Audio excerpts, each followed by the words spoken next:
यहाँ म तिमीलाई चिनाउँछु नि यहाँ आऊ न भन्नु भन्नु भियतनामी व्हाइट भियतनामी व्हाइट अनि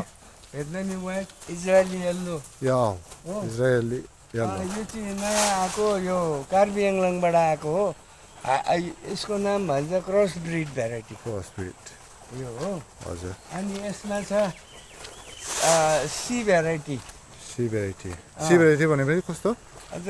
एबिसी हुँदो रहेछ कि त्यो चाहिँ सी चाहिँ अलिक ठुलो हुन्छ अनि यो भेटनामी रेड हो मेरो यति यो 10वटा पोलमा यसपालि चाहिँ मैले 1 क्विन्टल बेचेँ 1 क्विन्टल 1 क्विन्टल चाहिँ बिक्री केजीमा कति रहेछ अहिले केजीमा कति केजीमा 300 गरेर बेचेँ माथि लग्यो त्यसो भए नाफा निकै छ इजरायली येल्लो चाहिँ 350 गरेर बेच्यो हो एउटा मात्रै बोट हो अनि येल्लो के भन्छ यसको बिरुवा बिउहरू पाउँछ यसको प्लान्ट रेडी छ मेरोमा अहिले हजुर कसैले अर्डर दिएको थियो अर्डर अहिले रेडी भएर प्लान्ट ठुलो ठुलो भइसकेको छ कति गरेर त्यो अहिले मैले 60 गरेर दिँदैछु इजरायली येल्लो अरू चाहिँ 100मा 3टा गरेर दिइरहेको छु रेड भेराइटीको नि अनि यो यसलाई भन्छ जम्बु रेड नि यो जम्बु रेड भेराइटी हो अनि अब तपाईँकोमा यो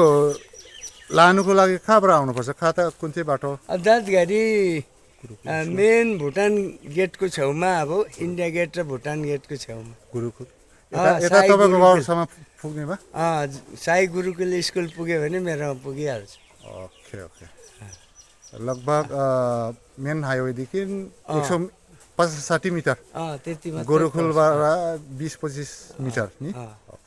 इन्डिया गेट दाँतघारी इन्डिया गेटमा पुगेपछि कन्ट्याक्ट नम्बर पनि हालिदिनु कन्ट्याक्ट नम्बर दिँदैछु म यहाँ तपाईँहरू यो कन्ट्याक्ट नम्बरमा कन्ट्याक्ट गरेर यो गर्नु